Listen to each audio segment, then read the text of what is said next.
자, 공부의 뿌리를 잡아볼 건데 간단해. 공부의 뿌리는 뭐냐? 내신, 수능, 논술에 대해서 알려주려고 해.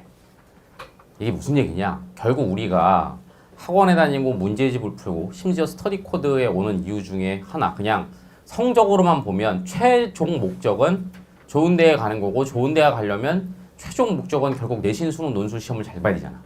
그런데 재밌는 거, 이 내신, 수능, 논술 시험이 뭔지, 도대체 뭐가 다른지를 제대로 알고 공부하는 건 전교 1등급밖에 없단 말이야. 걔네는 내신, 수능, 논술이 뭔지 정확하게 위에서 내려다보고 맞춰서 공부한다고. 그 눈부터 니네한테 심어줄 거야. 물론 지금 니네 최대 관심사는 내신이겠지? 그지? 수능, 논술까지 굳이 알려줘야 돼 하겠지만 수능, 논술보다는 내신에 집중해서 설명을 하는데, 이렇게 말해주면 좀 와달래나? 중학교 내신과 고등학교 내신은 그냥 차원이 완전히 달라. 알아요. 어려워지겠죠. 아니, 어려워지는 게 아니고 차원이 달라. 아니면 그냥 니네 말대로 어려워진다고 해봐야 될까? 그럼 도대체 뭐가 뭣담시 왜 어떻게 어려워지는지를 알아야, 그걸 볼 줄 아는 눈이 있어야 공략을 할 거 아니야. 그냥 되게 어렵대요. 이걸로 하면 또 따라오는 공법은 뭐야? 어려우니까 열심히 하려고요. 이건 제일 병신 같은 거라고. 알았지? 이렇게 추상적으로 가지 말자. 어려우면 뭐가 어렵고 그래서 어떻게 해야 되는지 그걸 잡아줄게. 첫 번째, 도대체 고등학교 내신은 뭐가 다른가 알려면 요 역사 그림을 좀 봐야 돼. 잘 들어. 우리나라 입시 문제 역사는 이게 셋 다 수학 문제거든. 여기서 요렇게, 여기서 요렇게 두 번 바뀌었어. 자, 근데 화면에 있는 문제를 봐봐. 잘 안 보이지? 그래서 열심히 니네들은 교재를 보고 있어. 근데 교재를 봐도 잘 안 보이지? 그지? 일부러 안 보이게 해놨어. 뭐야? 장난치는 거야? 나 봐. 지금 우린 수학 공법을 배우지 수학을 하는 게 아니잖아. 이 문제가 중요한 게 아니잖아. 이거 자세 본다고 해도 머리 아파요. 느낌만 느끼는 거야. 짧지? 길지? 길지? 그 느낌이 문제. 자, 이 역사 얘기를 지금부터 해줄 건데 갑자기 뜬금없이 역사 얘기를 왜 하느냐? 내가 니네한테 그냥 내신은 이래, 고등학교 내신이 이름 하나도 와닿지 않아. 약간 니네가 편하게 들으면서 쏙쏙 들어올 수 있도록 내가 설명을 해줄 거야. 잘 들어. 자, 일단 제일 위에 있는 저 3줄짜리 4줄짜리 수학 문제가 뭐냐? 니네 부모님이 중고등학교 때 목숨을 걸고 공부했던 학력고사라는 거야. 일단 마음속으로 마음껏 비웃어도 돼. 알았어? 니네 부모님 나도 공부 되게 힘들었어 하지만 니네 부모님을 타임머신 타고 지금 갖다 놓잖아? 다 병신 될 거야. 알겠어? 니네 부모님 중에 스카이 나오신 분들 있어? 그분들 타임머신 타고 지금 갖다 놓잖아? 다 병신 될 거야. 왠지 알아? 그때랑 니네 문제랑은 수준이 달라요. 제일 짧고 단순한 문제. 왜 이렇게 짧은 줄 알아? 4x제곱 플러스 x제곱 열릴 때 x의 값은 이게 끝이 아니야. 자, 그래서 니네 부모님들 수학 공부할 때 내가 말한 거 들으면 놀랄 거야. 니네 아버님이 가끔 했던 말이 막 떠오를 거야. 수학 공부할 때 제1원칙은 뭔지 알아? 어차피 숫자는 바뀌지 유형은 정해져 있다. 문제가 단순하니까. 그래서 뭐? 유형을 암기한다가 첫 번째 미션. 시험장에 갔는데 이거 5번 뭐 처음 보는 건데? 이러면 공부 안 한 거야. 자책. 병신. 왜? 시험장에 갔을 때 완벽하다 하면 뭐야? 1번부터 25번까지 아예 정석에 있던 거, 교과서에 있던 거, 학원 프린트에 있던 거, 프린트에 있던 거, 프린팅도 바로바로 그냥 떠올라야 돼. 유형을 암기한다가 1번. 2번. 어쨌든 이렇게 짧은 이유는 뭐야? 계산 문제지. 계산은 반복하다 못 외워지잖아. 니네 뭐 인수분해 같은 거 계속 막 100문제, 500문제 풀다 보면 나중에 그냥, 그지? 지금 잘하든 못하든 상관없어. 인수분해는 니네 고3쯤 되잖아? 에? 정상적인 고등학교 생활을 이수했다면 고3쯤 되면 옆에 있는 친구가 떡볶이 먹으면서도 막 인수분해나. 계산은 반복하면 몸에 외워져. 자, 유형을 머리에 외운다 1번, 계산을 몸에 외운다 2번. 어쨌든 공통점은 뭐야? 외우면 된다. 그래서 니네 아버님 가끔 이런 얘기 했지? 수학도 결국은 외우면 돼요. 외우면 다 돼요. 그지? 왜? 부닥다리 얘기. 그 시대에 그렇게 경험하셨으니까. 그래서 학력고사는 이름을 이렇게 바꿔도 돼. 암기력고사. 이때 가장 공부의 뿌리는 뭐다? 암기한다. 유형은 정해져 있다. 잘 들어. 이제부터 니네 얘기를 해줄게. 왜 과거 얘기를 했냐? 니네를 이제 극적으로 딱 이해시키기 위해서야. 이 시험을 진짜로 싫어한 그룹이 있었어. 사회 계층이. 누구냐? 대학교 교수들. 왠지 알아? 이렇게 공부해서 들어온 제자들이 병신 같은 거야. 대학 와서는 다 병신인 거야. 다시 오해하지 마. 니네 부모님들이 그랬다는 거야. 알았지? 니네 부모님들이 이 공부를 해서 스카이까지 갔는데 대학 교수들이 보면 대학 와서는 병신인 거지. 니네 부모님 잘못이 아니라 대학교 공부와 이 시험이 괴리돼 있던 거야. 유식한 말로 괴리. 거리가 멀었던 거지. 대학 공부는 이거야. 전혀 상관없어 보이는 수학 지식을 패션에 갖다 써야 돼. 알았어? 나 컴퓨터학과 들어왔을 때 1학년 때 컴퓨터만 치는 줄 알고 신나했거든? 1학년 때 컴퓨터 거의 못 쳤어. 수학 얘기만 할게. 수학 겁나 있어. 전혀 상관없는 수학을 컴퓨터에 갖다 써. 이 중에서 전 수학이 싫어서 문과 가려고요. 경제 경영학과 가면 끝난다. 경제 경영 수학의 왕. 웬만한 이과보다 그 막 주식 그래프 있지? 전부 다 함수로 쓰는 거야. 다시 수학을 컴퓨터에 패션에 경영해. 이게 와디즈 대학 공부야. 근데 니네 부모님 세대는 유형이 조금만 바뀌어도 병신 돼요. 외운 거에서 조금만 바꿔도 병신인데 어디다 딴 데 갖다 쓰겠냐? 그래서 대학교 교수들이 요구한 거 교육부에 제발 대학에 와서 공부할 수 있는 능력 있는 애를 좀 보내라고. 이 암기력은 대학에서 쓸데기 없다니까? 그래서 교육부에서 결단 내리지. 그리고 90년대 초부터 새로운 시험으로 이 시험을 대체합니다. 이 시험은 없어지고 탄생한 거야. 그게 바로 니네들의 시험. 뭐? 두 글자로 많이 알고 있지? 수능. 풀네임은 별로 관심 없지? 풀네임을 얘기해 줄게. 대학에 와서. 수학. 이 수학은 매스매틱스가 아니에요. 옛날에 어떤 학생이 되게 순수하게 나한테 물어봤어. 아니 왜 국어도 보고 영어도 보고 과학도 보는데 수학만 써놨을까요? 근데 그랬지. 그러니까 이 병신아 이렇게지. 왜 그럴까? 이 수학은 그 매스매틱스가 아니야. 뭐? 대학에 와서 수학 공부를 할 수 있는, 공부를 받아들일 수 있는 능력이 있는가? 복잡하지? 이 능력은 뭔지 알아? 딴 데다 갖다 쓸 수 있는 능력. 유식한 말로 뭐라고 하는지 알아? 응용력이지. 자, 여기서 니네가 알아야 될 거 그냥 단순하게 하나만 보자. 이것과 이 능력은 그냥 반대처럼 느껴지지 않니? 반대야. 오늘의 가장 큰 포인트야. 알았어? 니네 부모님은 외우고 또 외우면 됐지만 애초에 역사 얘기를 왜인지 알아? 이 시험은 외우는 애들 놀랍게도 자르려고 만든 시험이야. 다시 니네가 생각하는 공부에 대한 가장 큰 뿌리. 중학교 때 니네가 공부를 왜 못한 것 같아? 게을러서요. 조금만 더 분석적으로 해보자. 뭐가 게을러니? 별로 안 외웠어요. 그럼 고등학교 가서 어떻게 할 거니? 열심히요. 열심히를 좀 더 구체적으로 어떻게 할 거니? 많이 외우려고요. 그럼 망하는 거야. 애초에 이 시험은 외운 애를 떨어뜨리려고 기획됐다니까? 에이, 외운 애가 뭔 잘못이에요? 외워도 인정해줘야지. 아니 외운 애를 떨려고 기획됐다고. 에이, 그래도 외우면 될걸요? 이 시험이 얼마나 무서운지 얘기해줄게. 15쪽에 2번 맨 위에 동그라미 1번, 2번, 3번 있지. 거기 2세대 수능 봐봐. 두 번째 문장 봐봐. 수능에는 자, 펜 들었니? 동그라미 1번을 매겨. 동그라미 1번 새로운 유형의 문제. 동그라미 2번 시사성을 담고 있는 실생활과 연관된 문제. 동그라미 3번 여러 단원의 통합된 문제. 일단 1, 2, 3에 동그라미 치세요. 자, 이게 놀랍게도 뭐냐? 수능의 3대 출제 원칙이야. 니네는 내 수업을 들으면 출제자의 눈도 갖게 됩니다. 알았어? 학원 가면 니네 그런 말 듣지? 출제자의 항상 시각으로 문제를 풀고 공부하라고. 되게 중요하거든? 알았어? 실제로 전교 1등들이 가장 중요시하는 것 중에 하나가 우리 선생님이 왜 이렇게 출제할까? 수능 출제한 사람들은 왜 그럴까? 심지어 아무도 안 보는 교육부에 올라와 있는 수능 출제 매뉴얼 같은 것도 얘네 막 찾아서 해. 알았지? 그걸 내가 니네한테 인식해 줄 거야. 출제자의 눈이 곧 뭐야? 공부를 가장 위에서 내려다보는 최고의 눈 중에 하나잖아. 출제한 사람이 어떻게 출제하는지 그 메커니즘을 알면 그게 짱인 거 아니냐? 근데 니네는 나중에 매뉴얼도 볼 필요 없고 하여튼 이 수업이 끝나면 공법 책이고 뭐 다 볼 필요 없어. 내가 다 줄 거니까. 알았어? 3대 출제 원칙이야. 그 중에서 1번 동그라미 뭐라 그랬지? 새로운 유형의 문제. 이걸 신유형이라고 하는데 잘 들어. 또 에피소드 하나. 내가 야 이번에 지진 났지? 와 어마어마한 일이다. 우리나라에서 수능이 일주일 연기되는 거는 역사상 처음이야. 수능 때는 북한도 못 쳐들어와. 아무도 못 건드리는 성형이. 니네 수능날 어떤 일이 일어난지 알아? 전투기 못 떠 진짜. 왜냐면 니네가 듣기 평가하고 있는데 이러면 어떻게 돼? 실제로 있었던 얘기 하나 해줄까? 옛날에 절 옆에 있는 학교에서 시험을 보는데 영어 듣기 평가 시험을 하필이면 절에서 종을 친 거야. 헬로우 제임스 땡. 그래서 막 소송이. 그래서 뭔지 알아? 종교 행사도 금지.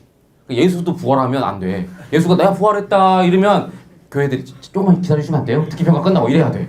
근데 와 지진이 나니까 밀렸지. 근데 지금 가장 최악인 사람이 있어. 나는 이거 듣고 제일 먼저 떠오르는 사람들이 있는데 사람들이 모르더라. 출제위원들. 출제한 사람. 그렇지. 어제 교육부 장관이 밤에 긴급 인터뷰했어. 막 어떻게 됩니까? 일주일 미뤄집니다. 그럼 뭐 논술은 일주일 미뤄지지 않을까요? 근데 마지막 출제위원은 못 나옵니다. 짧게 끝났어. 저 5글자 못 나옵니다. 이게 그냥 인터뷰 전부야. 이게 무슨 말인지 알아? 내가 아는 서울대 교수님 중에 수능을 출제하러 4번 들어갔다 나오신 분 있어. 그분이 맨날 이렇게 표현하세요. 나 이번에 또 들었다 나온다. 내가 우스개로 교수님 뭐 감옥 들어가시나 봐요? 감옥이지. 강원도에 국가가 운영하는 호텔에 주로 간대. 근데 거기에 이게 뻥 아니 서울대 교수가 뻥치가 없잖아. 9.5층이 있대. 그러니까 이게 뭐냐면 엘리베이터 못 가. 9층과 10층 사이 비밀층인 거야. 창문이 없대. 감옥이지. 거기서 출제한대. 창문이 있으면 왜 그런지 알아? 출제하다가 밖으로 던져갖고 문제 유출하면 어떡해. 가족들이랑 통화는 하게 하는데 옆에서 다 정대 경호원들이.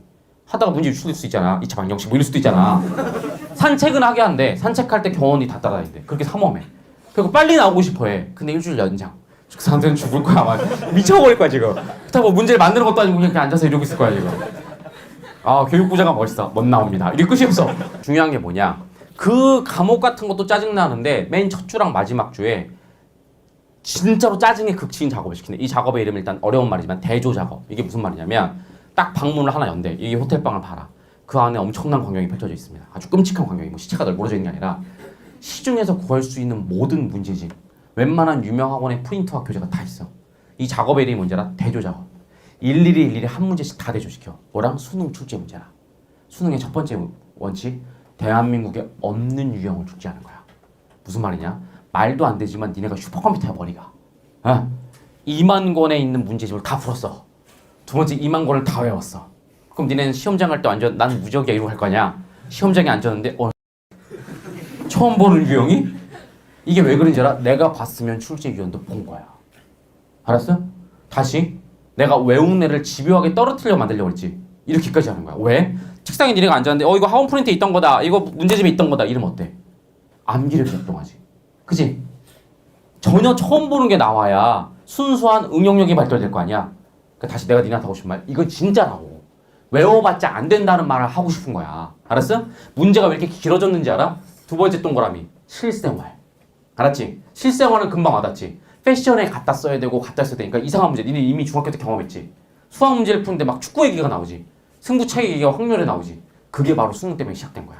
알긴 알겠는데요. 자꾸 수능 얘기를 왜 하시냐고요. 저희는 수능이 중요한 게 아니잖아요.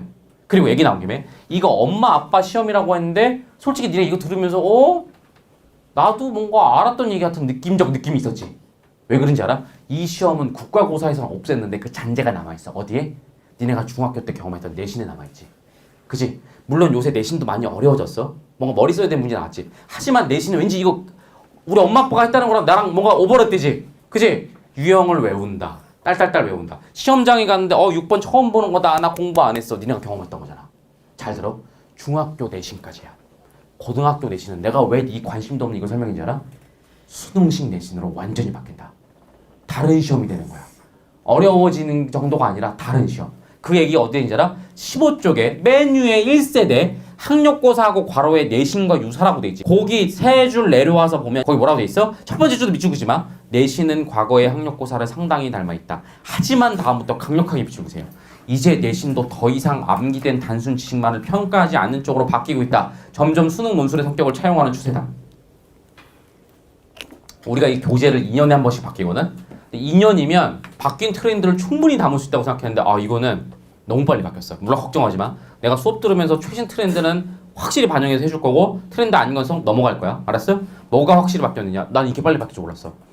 지난 2년 동안 천재개벽. 그냥 고등학교 내신이 완전 수능으로 바뀌었어. 찔끔찔끔 한두 문제씩 하다가 이제는 완전히. 물론 학교 선생님들은 한계가 있어요. 막 합숙해서 출제하는 게 아니기 때문에 100% 수능으로는 못 내. 그래도 뭐야? 거의 50 정도만 암기가 먹히고 나머지 50은 안 먹히는 시대가 된 거야. 다시 중학교 때 쉽게 말해줄게. 열심히 니네가 컴퓨터 터져서 외웠지. 그럼 어떤지 알아? 한 90점까지 나와. 10점은 약간 수능식 서술형 문제가 나오니까 100점도 안 나오지만 90점은 나와. 그래서 고등학교 때 어떻게? 그 마음으로 가서 진짜 미친듯이 코피 한 쌍코피 터지면 100점 나오겠지? 하고 미친듯이 한 7일 밤을 샌 거야. 막. 말도 안 되지만. 막 레드불 이런 거 막 6개씩 먹으면서 심장 벌렁벌렁하다 뒤지는 거 아니야? 막 이러고 막 잠이 오면 치약 발라가지고 막 이러면서 그지? 7일 연속 밤을 샌 거야. 갔는데 50점이 나온 거야. 충격이지. 그지? 난 진짜 목숨 걸고 한 거 같은데? 그럼 두 번째 시험 때 어떤 일이 벌어져? 이 착한 애야. 내가 부족했나 봐. 7일 밤으로는 안 돼. 레드불 30캔. 이 거의 실려가기 직전. 송곳. 왜? 허벅지를 찌르려고. 그지? 치약 뭐 다 해놔. 준비해놓고 15일 밤을 말도 안 되는 얘기지 어딨어. 15일 밤을 샜다고 쳐봐. 시험을 봤어. 또 50점. 그럼 어떻게 되는지 알아? 이건 그냥 본질적 문제다. 나는 병신인 거다. 그러니까 1등과 나는 그냥 DNA가 다르다 하고 공부를 포기하지. 니는 웃지만 보통 이런 시나리오야. 근데 얘는 잘못이 하나도 없지. 진짜 목숨 걸고 열심히 한 정말 칭찬받아야 되지. 얘가 놓친 건 하나 뭔지 알아? 방법에 대해서 미스한 거야. 고등학교는 잘 들어. 고등학교 내신은 외우잖아? 잘 나와야 50점. 선생님 따라 다르지만 하여튼 100점은 절대로 안 되고 알았어? 90점도 안 돼. 선생님 따라 암기를 좋아하는 선생님은 70점까지 될지 모르지만 70점 가지고는 뭐 등수 전혀 안 나오는 거 알지? 심한 선생님들은 50점, 더 심한 선생님들은 40점, 30까지 떨어집니다. 그럼 어떡하라고요? 잘 들어? 여기까지 얘기. 암기를 중심으로 두면 큰일 나. 이거 되게 중요한 얘기야. 근데 거꾸로 내 얘기를 들으면 다른 희망도 품어도 돼. 큰일 난다고 했지만 봐봐. 거꾸로 전국에 있는 애들은 이걸 그대로 이어서 공부할 거 아니야. 비열하지만 입시 상대편 거잖아. 다른 애들이 헤매고 있을 때 내가 제대로 하면 앞서갈 수 있는 것도 있는 거 아니야. 알았어? 니네가 공부를 실제로 해서 1등 안 돼도 좋아. 내가 하면 올라간다라는 이 전략을 알고 있으면 그것도 자신감의 이론 중에 하나잖아. 알았어? 잘 들어. 암기를 공부를 중심으로 두지 마. 이번 가을부터. 그럼 뭘 중심이 주면 돼요? 일단 와닿지 않아도 들어. 이거야. 그래서 이 단원에서 제일 중요한 거 15쪽에 2세대 수능 있지. 수능하고 화살표 돼 있고 2의 응용 있지. 각각의 동그라미하고 중요한 별표를 쳐놓으세요. 2의 동그라미 별표, 응용 동그라미 별표. 외우지 말고 이해해야 돼.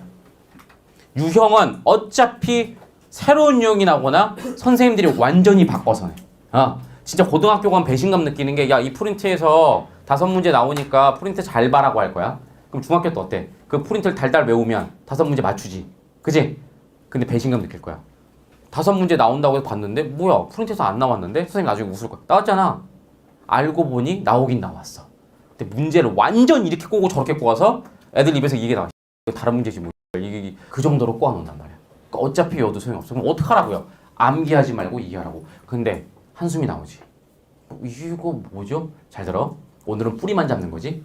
이해가 뭔지는 니네가 토 나올 때까지 잡아줄 거야. 이 스터디 코드 프로그램의 가장 큰 메인 중에 하나가 뭔지 알아? What is 이해. 니네가 초등학교 때부터 들어왔다.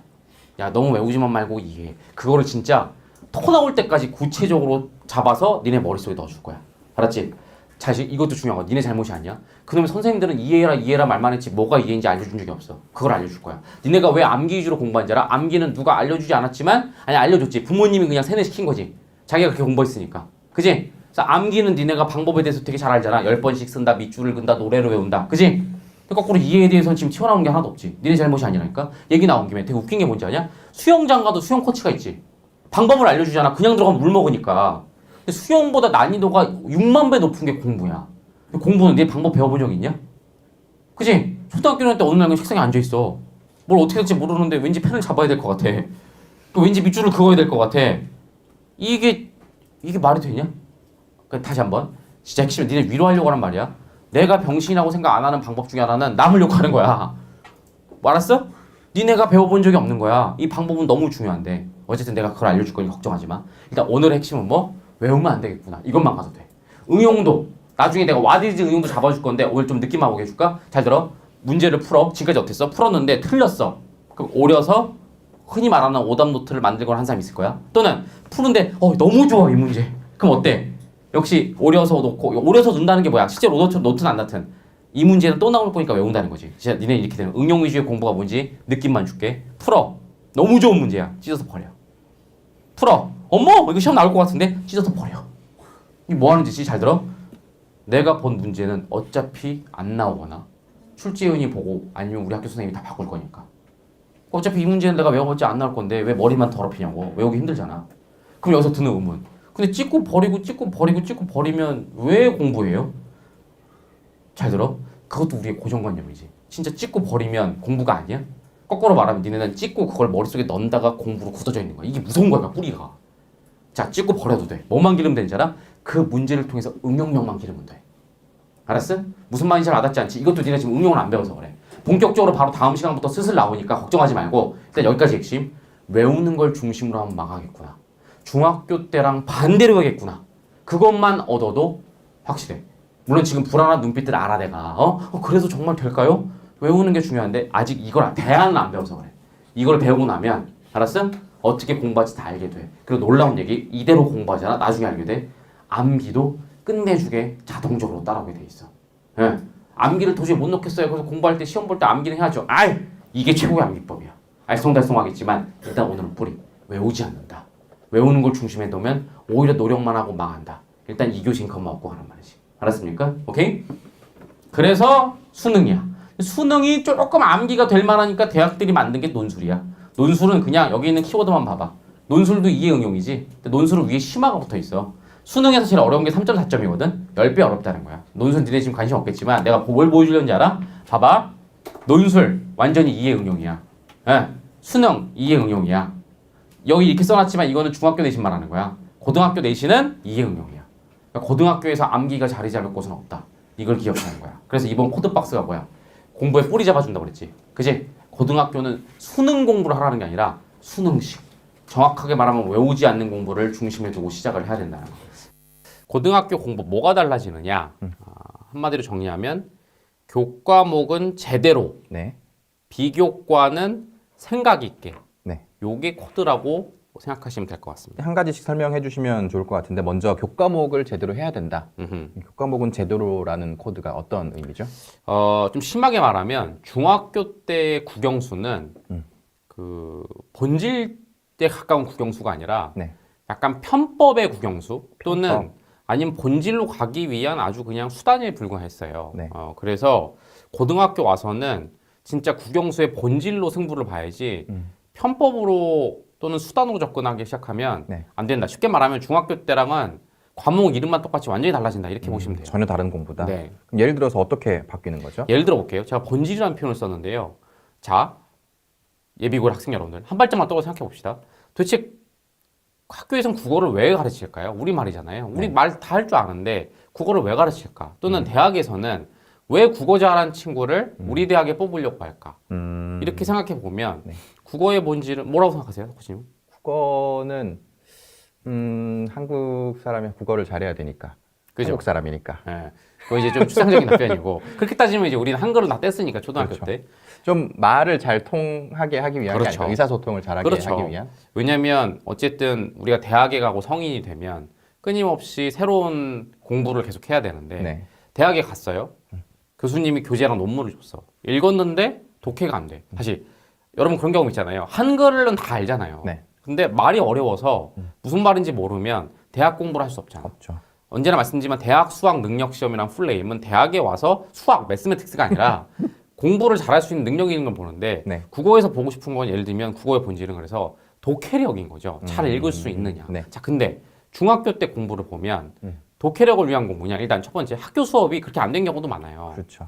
그러니까 물론 멀리 보면 독해력인데 네. 당장은 예를 들면 무슨 음절, 음운, 네. 뭐 하늘에서 내리는 눈이 긴 네. 발음이냐, 이 눈이 긴 발음이냐. 진짜 되게 기초적인 지식들을 좀 네, 배우는 거. 너무 기초니까 사실은 독해력이랑 거리가 있죠. 네. 근데 이게 학년이 올라갈수록 사실은 독해력을 이제 슬슬 가르치도록 되어 있는데 뭐가 문제냐면 우리 학생들은 과목의 본질보다는 이제 시험에 관심 있잖아요. 그렇죠. 솔직히 중학교 시험 때는 독해력 없어도 되죠. 음. 그냥 암기로 탁 떼어버리면 그렇죠. 다 돼버리잖아요. 네. 근데 이게 고등학교 오잖아요. 진짜로 독해력을 물어봐요. 시험에서도. 그렇죠. 아예 고등학교 와서도 그냥 그러니까 암기가 더 많아지고 어려워질 뿐이지 독해력은 착한 말 아니. 진짜로 독해력을 물어봐요. 내신과 수능에서. 그렇죠. 그래서 중학교 때 학생들이 국어 왜 배우는 거야? 아 몰라. 아, 시험 잘 보려고 하는 거지. 그냥 대충 외우면 돼. 이 자세로 올라오면 안 되고 그렇죠. 왜 국어를 배울까라는 제가 아까 어떻게 보면 너무 추상적이고 철학적인 질문을 했는데 그 답을 딱 가지고 올라와서 국어를 그대로 접근해야 된다. 맞아요. 이렇게 봐야 된다는 얘기죠. 국영수 중에 특히 국어 같은 경우가 중학교 때랑 시험 형식이 가장 많이 달라지는 그렇죠. 것 같아요. 수학이나 뭐 다른 과목들에 비해서. 근데 말씀 잘하셨는데 다른 과목도 근데 만만히 보면 안 돼요. 예를 들어 보면 영어로 가볼까요? 네. 사실 영어도 왜 배울까요? 영어는 이제 글로벌 시대, 국제화 시대에 맞춰서 영어를 잘 그죠. 읽고 이해하기 위한. 바로 그거죠. 네. 딱 그것이 그게 정답이죠. 그럼 일단 다시 중학교 때 커리큘럼은 그걸 위한 거였느냐? 멀리 보면 맞는데 단어 하나하나에 집착하고 품사 어법 하나하나에 집착했죠. 네. 너무 멀어 일단. 네. 두 번째 시험에서 영어로 소통하거나 독해하는 문제를 내기보다는 되게 짜잘한 것들, 네. 쪼잔한 문제들. 네. 이것도 사실 중3 올라오면서 서서히 독해가 비중이 커지지만 네. 워낙 쉬우니까 학생들이 뭐 암기로 그냥 퉁쳐버린 거죠. 그렇죠. 충분히 할 수 있는 수준 네. 정도가 나오니까. 네. 근데 이제 고등학교 올라오잖아요. 그 좀 디테일한 이해 하나 들어볼까요? 교과서에 없는 지문을 내신에 나와요. 그렇죠. 지문이라는 것도 생소할 것 같아요. 아니, 글, 네. 그러니까 이따만한 글이 나와. 네. 근데 교과서에 없는 게 나와. 네. 그럼 중학생들은 이게 이 천지개벽이지. 이게 어떻게 풀란 말이야? 선생님들 왜 그렇게 내겠어요? 너가 처음 보는 지문을 이 자리에서 한글로 해석하는 해석력이 있는지를 능력을, 보고 싶어. 네. 말한 대로. 내가 영어 왜 가르치는지 알아? 대학에서 영어 잘해 뽑는지 알아? 글로벌 시대에 해석을 잘해야 영어 원문으로 된 논문도 읽고 교재도 읽고 외국인 교수가 말하는 거. 그래서 듣기도 있는 거죠. 네. 알아들어야 수업을 들을 거 아니니. 네. 자, 제가 말하는 거 한번 들어보시면 너무 본질적이잖아요. 그렇죠. 사실 중학교 때까지는 이게 본질이긴 했는데 너무 멀기도 하고 그렇죠. 시험이 솔직히 이거 안 해도 편법으로 암기만 해도 이거죠. 충분히 커버 가능한 정도. 독해력 있는 척, 네. 쉽게 말하면 해석력 있는 척을 할 수 있었지만 고등학교 와서는 그 척을 잡아낸다. 내신 수능에서. 맞아요. 네. 그럼 수학은 어떻게 달라지죠? 수학도 네. 자, 수학을 왜 배울까? 이건 사실 좀 어려운 질문이긴 해요. 시험을 잘 보기 위해서. 아, 그렇죠. 많은 학생들이 이렇게 생각할 수밖에 네. 없어요. 왜냐면 수학은 국어 연구는 좀 어려우니까. 네. 수학은 어떤 논리적 사고, 문제 해결력을 위한 거예요. 네. 좀 추상적인 얘기죠. 하지만 중학교 때까지 우리 수학 공부는 어땠습니까? 공식 드립다 들여받고 문제 유형 딸딸딸딸 외워서 숫자만 바뀌어 나오는 거 정도만 대비해갖고 그냥 엄청 외워서 가면 되는. 그렇죠. 쉽게 말하면 여기 봐봐요. 논리적 사고나 문제 해결력 따위는 없고 오직 암기였죠. 사실 국어도 영어도 수학도 그렇죠. 중학교 때까지는 암기였죠. 그렇죠. 그래서 만약에 중학교 거 그대로 확정하잖아요. 네. 그럼 대학에선 뭐 어떤 학생을 원하느냐? 암기 잘하는 학생? 아니라는 거죠. 아니죠. 네. 그러면 국영수 과목 3개로 나눌 필요도 없어 솔직히. 그냥 한 과목으로 다 외우는 것만 측정하면 되잖아요. 수학도 이제는 진짜로 얘가 논리적 사고를 할 수 있느냐? 정말 문제 해결을 할 수 있느냐? 그러니까 예를 들면 영어랑 비슷한데요. 교과서에 있는 문제 유형이 아니라 시험 범위에 있는 유형이 아니라 전혀 처음 보는 유형들을 막 낸다고 내신에서도. 그리고 선생님들이 문제를 엄청 바꿔서 낸다고. 그래서 중학생이 고등학교 올라오면 막 이런 푸념하는 것도 들었어요. 고등학교 선생님들 정말 얄밉다. 중학교 때 선생님들이 천사인 거를 알겠다. 왜냐면 여기서 낸다고 해놓고 너 저렇게 바꿔서 내면 네. 아 이거 학생들 괴롭히는 거 아니냐. 네. 고등학교 선생님은 다 변태 같다. 이런 얘기를 하는데 변태가 아니신 거죠. 고등학교 선생님들은 교육의 본질에 집중한 거죠. 처음 보는 문제를 줘야 얘가 그 자리에서 네. 문제를 해결할 수 있는지 네. 논리적 사고력이 있는지를 보는데 네. 똑같은 걸 내면 외워놓은 거 끝내내잖아. 그래서 다시 국영수 전부 다 고등학교 올라가면 진짜 본질대로 공부해야 된다. 본질대로. 과목의 본질대로 공부해야 된다. 이 얘기인 거죠. 본질대로. 그러니까 뭔가 다 좀 그럴싸한 얘기인데 되게 도덕책에 나올 법한 그렇죠. 착한 얘기. 네. 근데 고등학교 올라가서 고등학교에 맞는 뭐 수업도 듣고 어려운 내용 가르치면 어려운 내용대로 잘 이해해서 암기하고 공부하면 뭐 되는 거 아닌가요? 사실은 이제 저희 스터디 코드 스타일이 네. 딱 코드를 어떤 촌철살인으로 찔러주기 때문에 착한 말 하는 거 되게 싫어하잖아요. 네. 딱 진짜 좀 약간 때로는 막 어우 너무 찌른다 이런 네. 말인데 오늘 너무 그죠. 도덕 선생님 같은 착한 말씀. 그죠. 스터디 코드 스타일을 안다면 예비군 학생들은 저희를 잘 모를 테니까 네. 안다면 거꾸로 이 얘기가 이렇게 처음 이렇게 도덕적인 얘기를 한다는 게 가장 무서운 거죠.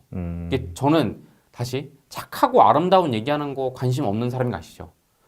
그래서 많은 중학생들이 너무 답답한 게 차라리 제가 무슨 예를 들면 극단적으로 고등학교 가서 학원 가면 망해. 이름 귀 기울여 그려. 그렇죠. 근데 문제 해결력을 길러, 해석력을 길러, 독해력을 길러. 본질에 집중해. 그러면 처음 스터디 코드를 만난 학생들은 네. 아, 이 사람 네. 착한 얘기하는 사람이구나. 네. 학교 교사랑 비슷하네. 막 네. 이런 얘기를 하는데 그 거꾸로 그래서 못 받아들이는 거야. 근데 그게 거꾸로 반전의 반전인 거죠. 이제는 착한 얘기를 가슴 깊이 받아들였을 때만 네. 고등학교에 적응할 수 있다. 그렇군요. 네. 그러니까 중학교를 오히려 이렇게 할게요. 아, 이 스터디 코드 스타일 생각났다. 중학교가 편법이었다. 중학교는 척하면 되는 거였다. 그러니까 중학교가 그랬을 뿐 네. 고등학교는 본질로 돌아와야 된다. 본질로 이걸 착한 돌아가야 말로 된다. 받아들이면 안 된다. 이런 얘기죠. 알겠습니다. 고등학교 내신 시험에서 달라지는 점 첫 번째는 지문의 길이가 길어진다는 것입니다. 중학교 때처럼 외우려고 해도 외울 수가 없게 됩니다. 달라지는 점 두 번째는 문학에서 외부 지문이 출제된다는 것이고, 세 번째는 비문학에서 지문의 정보 이해를 바탕으로 보기의 정보를 제대로 이해해야 풀 수 있는 문제가 출제된다는 것입니다. 매일 밤을 새며 외운다고 해도 새로운 지문을 읽지 못한다면 아무 소용이 없게 됩니다. 따라서 고등학교 내신 시험을 대비하기 위해서는 중학교처럼 암기 위주의 공부가 아니라 능력 위주의 공부를 해야 합니다. 어떤 지문이 어떤 보기가 나와도 그 자리에서 독해할 수 있는 독해력을 길러야 합니다. 물론 고등학교 내신에서도 수업 내용 그리고 선생님의 필기는 당연히 암기해야 합니다. 하지만 아무 능력도 없는 상태에서 무작정 외운다고 해서 그게 외워지는 것은 아닙니다.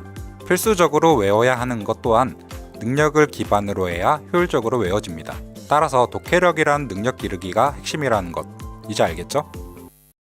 비문학은 아무것도 하지 않고 아무 강의도 듣지 않고 아무 기법도 쓰지 않고 직독 직해야 하는 거.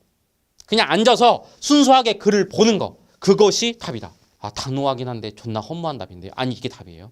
놀라운 얘기 듣게요. 여러분의 그냥 시나리오를 들으면 공감될 거예요. 예비 고1 잘 들으세요. 고1, 2, 3 재수 잘 들으세요. 여러분의 전국에 있는 학생 90% 이상의 시나리오예요. 여러분들은 고1 때 처음 비문학을 마주했죠. 어땠죠? 존나 어려웠죠. 그죠? 겁이 났죠. 다음 지문을 봤죠. 존나 어려웠죠. 다음 지문을 봤죠.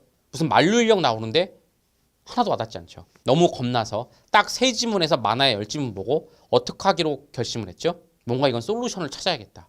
이렇게 그냥 읽는 걸로는 답이 없겠다. 여러분의 애타는 마음은 이해해. 솔루션을 찾으려는 마음.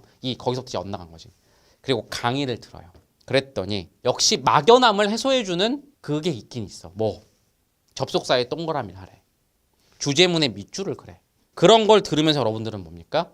약간 막연함이 해소되고 또 뭐? 그렇지 솔루션이 있는 것 같아. 거기에 매달렸죠. 자 이렇게 얘기할게요. 여러분들은 맥시멈 10지문 보고 한 번도 비문학 지문과 마주 앉아 본 적이 없어요. 그래서 비문학을 못한 거예요. 여러분을 탓하는 게 아니고요.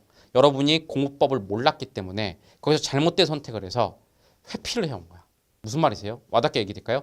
10지문에서 멈추지 말고 그 10지문을 100지문까지 확장했잖아요. 그랬다면 스터디 코드를 몰랐어도 아까 제가 말한 뭔가 감을 잡아서 직독직해의 감을 잡아서 101지문부터는 제대로 안정적으로 성적이 나왔을 거야. 물론 공법 이런 거를 제대로 배웠다면 한 10지문, 20지문부터 바로 제대로 나왔을 거야. 근데 그 공법의 핵심이 뭔지 아세요? 비문학은 딴 거 없어요. 직독직해예요. 나머지는 다 방해물인 거야. 지금 여러분이 비문학을 못하는 건 지문을 보고 잡생각이 너무 많아. 그래서 오히려 다시 한번 이것만 오늘 강의가 제가 말했죠. 풀 버전을 보고 싶으면 그냥 제대로 강의를 봐라. 아니면 이 감만 느끼세요. 이렇게 제가 질문할게요. 여러분들 정말 아무 잡생각 없이 강사 선생님이 설명해주는 기법 없이 이 책에서 봤던 무슨 독해의 기술 없이 순수하게 비문학 지문을 정독으로 읽은 게 최근이 언제예요? 한번 답해보세요. 한번 답해볼래요? 그죠? 여러분 채팅창에 여러분들 답해보세요. 진짜 리얼 2달 전. 없어요. 없어요. 없어요. 오늘이요. 이 사람은 이제 스터디 코드 저희 강의 들은 사람이고 없어요. 없어요. 없어요. 없어요. 그죠? 바로 이거예요. 무슨 얘기다? 없어서 그런 거예요. 그러니까 저 믿고 잘 들으세요. 혹시 스터디 코드가 강의를 안 들어도 돼요? 그냥 그 경험부터 시작해 봅시다. 이번 방학 때 잘 됐어요. 여러분 다시 한번 강의는 너무 많이 들었어. 더 듣지 말고 최소 20에서 30지문만 제 말대로 아무 생각하지 말고 직독, 정독. 이해가 안 돼? 다시 한번 방법. 그러니까 30지문을 한 지문당 최소 3번에 5번씩 반복해. 그럼 총 150번을 읽는 거겠죠. 읽어보세요. 제가 말하는 데는 무슨 새로운 감이 올 거야. 문학은 일단 비문학과 다르게 함축의 장르예요. 네. 지금 무슨 얘기냐? 겉으로 보이는 게 아니라 숨겨진 진짜 뜻이 있다는 거죠. 쉽게 말하면 시인들이나 소설가들이 진짜 표현하고 싶은 걸 숨겨서 표현해요. 이걸 이제 함축음이라고 해요. 문학을 독해한다 하면 숨겨진 의미를 찾는 거예요. 보물찾기처럼. 네. 근데 이걸 찾을 때 숨겨놓는 일정한 룰이 있어요. 그거를 표현 방식, 뭐 어렵게 생각할 거 없어요. 말 그대로 숨겨진 의미를 표현하는 방식이 있어요. 그래서 문학은 독해의 틀이 아주 간단해요. 시인들, 소설가들이 쓰는 표현 방식을 익혀서 네. 보통 이렇게 표현하면 진짜로는 이걸 표현하고 싶은 거지. 이 의미야. 이걸 찾아내고. 시에서 요런 단어를 썼네. 네. 요런 걸 이 단어로 표현하면 보통 숨겨진 의미는 이런 거지. 이렇게 표현 방식 함축 의미, 표현 방식 함축 의미. 이 쌍을 계속 적용해서 읽는 거. 그게 문학이다. 그래서 다시 지금 보시면 아시겠죠? 표현 방식을 먼저 익혀야 이걸 찾아낼 수 있잖아. 이 보물을 찾아낼 수 있잖아. 네. 그러니까 표현 방식을 안 익히잖아요. 이게 노베인 거야. 표현 방식을 익히잖아. 베이스가 된 거야. 그럼 이제부터는 숨겨진 의미만 찾아내면 되니까. 그래서 표현 방식이 베이스라는 건데 석구님 표정을 보니까 어렵죠, 설명이. 함축의 룰이 표현 방식이고 이 표현 방식을 토대로 읽어야 되기 때문에 이것이 문학의 베이스다. 그냥 읽으면 안 되나요? 그냥 읽어도 될 것 같은데 좀 예시를 들어서 설명해 주시면 알겠습니다. 저도 좀 더 이해가 잘 될 것 같습니다. 40분짜리 강의를 네. 제가 1분만 했는데 쉽진 않을 텐데 예시로 설명드리면 쉬울 거예요. 자, 신동엽 시인의 껍데기는 가라라는 시가 있어요. 네. 1연만 제가 읽어드릴게요. 껍데기는 가라. 4월도 알맹이만 남고 껍데기는 가라. 요걸 이제 비문학으로 읽잖아요. 네. 그냥 읽어야죠. 직독해야죠. 정독해야죠. 그럼 이게 무슨 내용일까요? 껍데기는 가라. 신동엽 시인은 뭘 표현하려고 하는 걸까요? 돼지 껍데기를 싫어하는 신동엽 시인. 이게 석코치님이 쓴 시 아닌가요? 석코치님이 돼지고기 마니아인데 네. 알맹이만 먹고 싶어 하잖아요. 근데 껍데기도 별미죠. 예. 자, 되게 지금 그 학생분들이 보시기에 너무 멍청해 보이는 것 같은데요? 더맨 더머의 대화겠죠? 왜냐? 이거를 비문학으로 읽었기 때문이죠. 다시 네. 시는 표현을 통해서 네. 진짜로 표현하고 싶은 함축된 숨겨진 의미가 있죠. 네. 자, 껍데기라는 어떤 물성을 이용해서 네. 상징법을 썼죠. 표현 방식 1. 보통 껍데기는 뭐냐면 가식, 네. 허례허식 이런 걸 나타내는 거고 알맹이는 네. 대조를 또 쓴 거죠. 표현 방식 2. 그래서 뭐 가식을 벗고 어떤 진실성을 추구하고 싶다. 그리고 두 번 반복했죠. 네. 표현 방식 3 반복. 껍데기는 가라. 껍데기는 가라. 또는 1년만 안에만 보면 수미상관으로 네. 보통 이게 두 번 반복하는 표현 방식은 강조하고 싶은 거죠. 그러니까 이 사람이 진짜로 표현하고 싶은 건 뭐냐면 나는 돼지 껍데기가 싫으니 순수한 육고기만 먹고 싶다. 이 뜻이 아니고요. 뭐다? 가식을 떨지 마라. 만약 이걸 요새 인스타 세대한테 하고 싶은 말이죠. 가식등 떨지 마라. 예뻐 보이려고 하지 마라. 나는 진짜로 너의 진정된 모습을 보고 싶다. 이거를 사실 표현하려고 하는 거죠. 자, 그러니까 무슨 얘기입니까? 노베이스 친구라면 네. 시인들이 상징을 즐겨 쓴다. 대조를 즐겨 쓴다. 반복하면 그게 중요한 거다. 이걸 모르고 읽으면 네. 알 수가 없죠. 그렇죠. 표현 방식이란 걸 알면 자, 껍데기가 나왔지만 표현 방식 중에 내가 베이스 깔았어. 보통 어떤 사물이 나오면 걔의 특징을 이용해서 진짜 표현하는 게 있지. 껍데기 특징이 뭐지? 바깥쪽에 쌓인 거고 껍질이니까 이건 가식 아닐까? 라고 숨겨진 의미를 찾기 쉬운 거죠. 물론 베이스만 있다고 해서 바로 찾을 수는 없지만 네. 일단 베이스가 있어야 되고 자꾸 이런 식으로 읽는 훈련을 하다 보면은 함축 의미까지 결국 찾아내는 게죠. 그래서 하여튼 다시 베이스는 상징법, 대조법, 수미상관 이런 거를 써서 숨겨진 의미를 표현한다. 이런 거를 익히는 거. 이게 표현 방식이라는 겁니다. 총 3가지 포인트로 설명을 해드렸는데요. 첫 번째, 양이 확연하게 늘어난다. 개념의 양이 늘어나는 것뿐만 아니라 문제의 수도 굉장히 많다. 암기만으로 이 한 학기의 시험을 다 커버하기에는 무리가 있다라는 걸 설명해 드렸고요. 두 번째로는 풀이 과정이 굉장히 복잡해진다라는 것을 설명해 드렸어요. 개념을 많이 떠올려서 그걸 가지고 풀이 과정을 설계해야 되는 것 때문인데요. 어떤 개념을 어떤 순서에 어떻게 배치할지 그 과정을 설계하는 능력 자체가 굉장히 고도의 능력이기 때문에 여러분은 이 과정 설계 관리 능력이라는 거를 평소에 훈련을 하셔야 됩니다. 마지막 세 번째 포인트는요. 시험 범위 외에 문제가 출제된다는 건데요. 여러분이 아무리 암기로 해봤자 시험에는 늘 새로운 문제가 출제된다는 겁니다. 따라서 여러분은 암기한 문제만 풀어낼 수 있는 그런 단순한 상태에서 벗어나서 내가 완전히 처음 보는 문제더라도 그 자리에서 내 힘으로 풀어낼 수 있는 능력, 즉 해결책 모색력을 기르셔야 한다는 의미입니다. 여러분이 수학 공부를 한다 하면 뭐예요? 지금 질문 왔죠? 뭐예요? 개념을 암기한다. 아니면 대부분이 뭐예요? 수학 공부를 한다 하면 문제를 많이 푼다. 수학 공부를 한다 하면 유형을 열라 딸딸딸 외운다. 수학 공부를 한다 하면 인강을 열라 많이 듣는다. 수학 공부를 한다 하면 기출을 뭐 5번 돌린다. 다 개소리야. 알겠어요? 수학 공부를 한다 하면 이 조건에서 이 답을 구할 때 필연적으로 쓸 수밖에 없는 개념 공식을 잘 가져오게 만드는 거예요. 개념 공식을 공부할 때 어떻게 된다고요? 이거를 어디다 갖다 쓸까? 수학자들이 이거를 어떤 조건에 자, 근해 공식. 우리 근해 공식 가지고 한번 수업해 봅시다. 어디다 가져다 쓰는 공식이에요? 대답해 보세요. 여러분 한번 대답해 보세요. 제일 쉬운 공식 얘기해 보세요. 2차 방정식 군구할 때 인수분 안 될 때 내가 봤을 때 우리 스터디 코드 회원들 유료 강의 들은 골수 회원들도 많이 온 것 같은데 자 봐봐요. 정확하게 뭔지 아세요? 2차 방정식 근을 구하는데 인수분해로 못 구할 때 세컨드로 쓰는 공식. 자, 문제는 이렇게 주어져요. 2차 방정식이 주어질 거야. 조건이에요. 구하라는 답은 뭐예요? 문제는 뭐예요? 근을 구하라. 2차 방정식을 구하는데 근을 구하라. 조건과 문제죠. 무조건 수학책에 이 사이를 메꾸는 도구가 있어요. 2개죠. 인수분해 아니면 근해 공식. 자, 2a분의 마이너스 b는 나중 얘기고 핵심은 뭐다? 이때 근해 공식을 갖고 올 수 있느냐.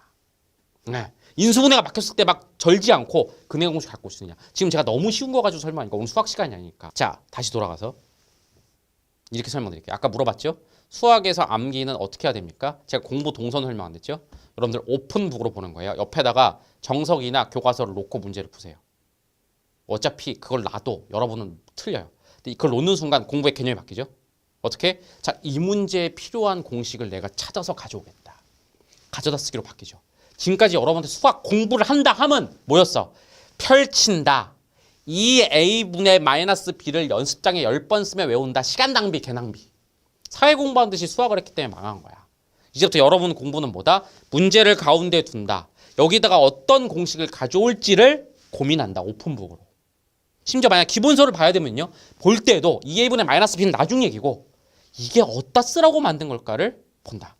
아, 나 오늘 스터디 코드 유료 강의 거의 지금 1강 한 20% 한 것 같아. 여러분 돈 벌어 간 거예요. 알겠죠? 20% 한 것 같아. 이렇게 바라보라는 거예요. 그래도 외우긴 해야 되지 않아요? 언제 외우는지 말씀드릴게요. 시험 전날에 외우세요. 동선을 설명드렸죠. 계속 오픈북으로 그러니까 그때그때 그 문제에 필요한 공식을 가져와. 그리고 그것만 봐. 공식을 다시 볼 때에도 내가 이 문제 왜 보고 가져왔지? 사인 법칙을 내 머릿속에 잘못 저장해놨구나. 자, 제가 저장하라는 건 사인 법칙 아니에요? 뭐? 사인 법칙은 이러할 때에서 이러할 때 쓰는 거. 다시 문제를 풀어요. 잠깐만. 이 문제 해설을 봤는데 또 사인 법칙이 쓰였네. 아, 사인 법칙은 용도 2. 이럴 때도 가져다 써야 되는구나. 이런 식으로만 해라. 그래서 여러분 머릿속에 뭐만 남은지 알아? 사인 법칙은 XX 할 때 쓰는, X 했을 때 가져다 쓰는 공식, 법칙. 막상 법칙은요. 시험 전날 외우라고. 자, 왜 이렇게 한다? 전 여러분의 공부 패러다임을 바꾸고 싶어서 이러는 거야. 두 번째는 재미있는 거. 이거는 스터디 코드 본강의 나머지 내용이라 여기까지 설명 안 할게요. 제가 돈 벌려고 감춘 게 아니에요. 여기까지 설명하면 이 질문 하나 때문에 너무 길어져. 딴 질문 기다리는 사람도 있으니까. 뭐? 이렇게 공부하잖아요. 공식은 거의 80%는 그냥 외워져 있어. 정말요. 외워져 있어. 나머지 20만 시험 전날 가져오는 거야. 여러분 지금까지 수학이 더럽게 재미없었죠? 왜 재미없었는지 아세요? 외계어 외우기 시험이니까. 자, 제가 여러분한테 시험 문제 하나 낼게요. 제가 지금부터 하는 말을 외우세요. 다음 라이브 방송 때 제가 테스트할 거예요. 녹화하지 말고 잘 들으세요. 샹따 뽕따 김따 뿔따 빨라 빠띠따 띠따. 이거 외워봐. 존나 재미없겠죠? 여러분한테 수학은 이거야. 여러분한테 수학은 뭐야? 수학을 공부한다 하면 2a분의 마이너스 b 지랄이지. 알겠죠? 이제부터 수학을 공부한다면 그게 아니야. 도구는 씨발 여기 다 있어. 아, 수학은 쉬워. 창의력 필요 없어. 수학은 창의적 과목 절대 아니야. 수학적 창의성 개소리. 알겠어요? 있는 도구 그걸 잘 가져오는 거. 절대로 이 교과서랑 고등학교 범위를 벗어나는 교구는 없어. 그거를 가져오기 놀이야 그냥. 여러분 이렇게 말할까요? 어렸을 때 생각해봐요. 이렇게 놀이함 통 있잖아. 아니면 그냥 공부함이야. 여러분이 불락을 조립하는데 여기에 나사를 갖고 오는 거야. 여기에 도끼를 갖고 와서 나무를 패는 거야. 여기다가 알맞은 붓을 갖고 와서 색을 칠하는 거야. 가져오기 놀이에요. 그렇게 패러다임을 바꾸세요. 보여드렸다시피 어휘 같은 경우도 뜻 자체를 묻는 문제가 더 이상 출제되지 않습니다. 어법 또한 어법 개념만 묻는 문제도 더 이상 출제되지 않습니다. 한마디로 지문 속에서 어휘 어법이 잘 적절하게 적용이 되었는지 네. 그런 거를 묻는 문제로 출제가 되기 때문에 단순 암기만으로는 풀기가 어렵습니다. 근데 또 저게 또 암기를 했다고 하더라도 한 20-30%밖에 안 되기 때문에 좋은 성적을 받기 어렵다는 거죠. 그렇죠. 나머지는 해결이 안 되니까. 그래서 가장 많은 비중을 차지하는 독해 같은 경우도 네. 시험 범위가 상당하고 그리고 지문이 변형되어서 출제가 되기 때문에 암기를 한다고 해도 풀기가 어렵다는 것이죠. 그래서 고등학교 영어 내신을 대비하기 위해서는 실력이라는 기둥을 중심으로 나머지 장가지들을 암기를 해야 합니다.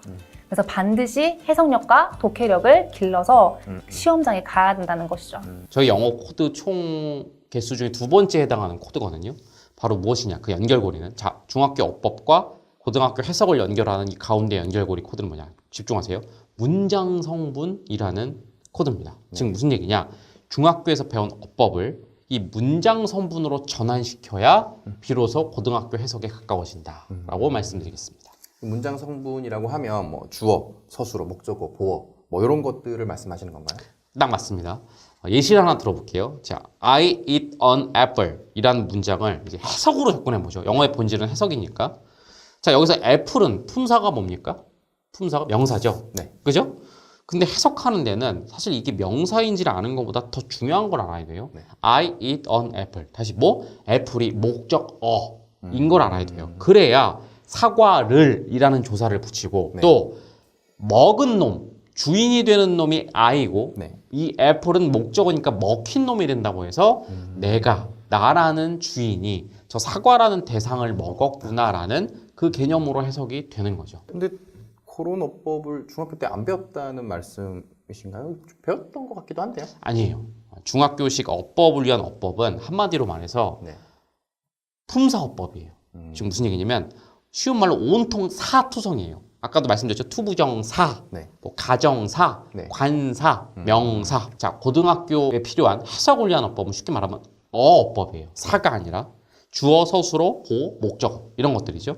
쉽게 말하면 중학교 때 배웠던 사어법, 네. 투부정사를 주어, 목적어 어디에 들어갈 수 있는지로 전환을 해야 돼요. 네. 자, 얘기 나온 김에 제가 하나 여쭤볼게요. 석호치님이 한번 답변해 보세요. 네. 자, 오늘 예시로 든 투부정사. 네. 투부정사는 주어, 목적어, 서술어, 보 어디 올 수 있나요?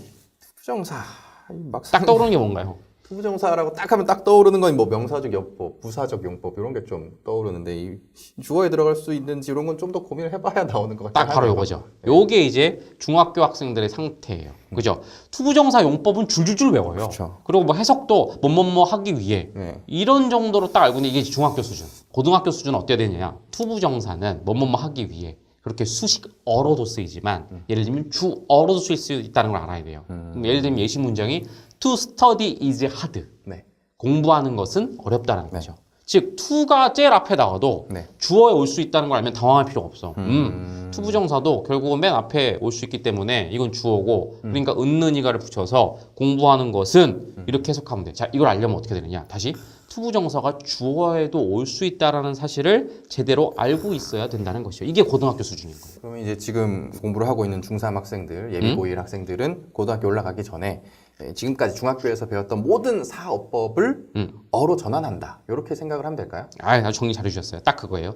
그게 바로 제대로 된 전환. 지금까지 배운 수많은 품사를 재정리를 해야 돼요. 새로운 틀로. 즉 주어에 들어갈 수 있는 사사사사사, 네. 서술어에 들어갈 수 있는 사사사사, 목적어에 들어갈 수 있는 사사사사 이렇게 딱 정리를 해야 돼요. 이걸 안 하고 올라가잖아요. 그럼 어떻게 되냐면 아무리 많은 시간을 영어에 투자하고 고등학교 올라간데도 성적이 안 나와요. 반대로 거꾸로. 여러분 중학교 때 영어 기가 막히게 잘하는 친구들 있을 거예요. 네. 정확하게 말하면 중학교 내신 영어 성적이 좋았던 친구들. 그런 학생이 고등학교 영어 올라가서 갑자기 폭락하는 경우가 생겨요. 왜 그럴까요? 전환을 안 하고 올라갔기 때문이죠. 네. 근데 이건 쉽게 말하면 평범하거나 잘하지 못했던 우리한테는 엄청난 기회가 될 수도 사실 있는 거죠. 비교과는 생각 있게라고 말씀을 하셨는데 비교과는 생각 있게 하라는 게 무슨 말이죠? 자, 이것도 이제 교과목이랑 비슷한 느낌인데 네. 중학교 때까지는 솔직히 비교과, 동아리 활동 이런 거 있죠. 독후감. 비교과가 동아리- 거의 없죠. 그죠? 있어도 뭐 어떻게 가입합니까? 동아리 같은 거. 그냥 뭐 하고 싶은 거 하고 시키는 거 하고 그냥 아니면 친구들 많은데 네. 또는 뭐 예쁜 여자애들 있고 잘생긴 남자애들 있는데 그죠? 자리 비어 있는데. 그죠, 그죠. 아니면 자기 쉬운데 네. 편한데 준비물 그렇죠. 없는데 아주 편한 곳, 네. 놀기 좋은 곳. 뭐. 독후감 같은 것도 그냥 친구 거 베껴서 내거나 네. 대충 휘갈겨서 내잖아요. 네. 고등학교 때는 그러면 큰일 나요. 음... 고등학교 때는 동아리 활동도 딱 목적의식 갖고 들어가야 되고 네. 거기서 어떤 의미를 정확하게 얻어내야 되고 네. 독후감도 딱 목적의식 가지고 해야 되고 네. 거기서 정확하게 의미를 발견해야 돼요. 아니, 너무 피곤한데 공부하기도 그러니까 공부도 제대로 해야 되고 네. 비교과는 좀 쉬면 안 되나요? 왜 아. 그렇게 생각 있게 동아리까지 독후감까지 그렇게 피곤하게 해야 되죠? 그래서 중학교 때는 네. 쉬는 시간이었죠. 그렇죠. 근데 쉬어야죠. 이게 다 뭐냐면 예비고일 여러분들 이 용어는 들어보셨겠죠? 요즘 최대 화두인 학종, 학생부 네. 종합전형이죠. 네. 여기서 이 종합이라는 단어가 뭐냐? 오늘 큰 테마가 교과랑 비교과잖아요. 네. 그러니까 국영수 사과 점수도 보지만 비교과, 국영사과가 아닌 것도 보겠다는 건데 이 네. 아닌 게 뭐냐? 동아리 활동, 아. 독후감. 결국 무슨 말이냐면 비교과. 내가 하는 동아리가 이제 살벌한 게 입시 네. 점수가 돼요. 내가 쓴 독후감을 대학교 교수님들이 보는 본다고 거예요. 생각하면 돼. 네. 근데 거기다가 예를 들면 동아리에 왜 가입했는가? 예쁜 여자들이 많아서. 그러면 대학 교수님이 이 학생은 상당히 잠재력이 뛰어난 학생이므로 뽑아줘야겠군. 에? 독후감을 봤어. 그죠? 근데 뭐 5줄로 그냥 요약했어. 읽었다. 재미없었다. 빌 게이츠는 돈 많은 듯하다. 그 교수님이 아이고 좀 이렇게 생각하면 안 되죠. 그렇죠. 중학교 때는 그렇게 내면 뭐 담임선생님한테 그냥 이 자식들 이렇게 쿠사리 먹고 그냥 끝났잖아요. 근데 네. 이제 이거 대학생 됐을 때는 이제 고등학생 됐을 때는 학종 때문에 이렇게 하면 안 됐다는 네, 거예요. 대충 끄적거린 게 대학 교수들이 본다라는 거죠. 그래서 어떤 동아리냐, 네. 뭐 무슨 책을 읽었느냐 겉모양이 중요한 게 아니고요. 네. 그 진짜 의미가 중요해요. 그러니까 예를 들면 이거죠. 저는 이 동아리를 네. 이러한 이유로 가입했습니다. 친구 따라서 뭐 예쁜 여자 있어서 이게 아니고 네. 진짜로 내가 이 동아리 근데 그것도 단순히 이것도 안 돼.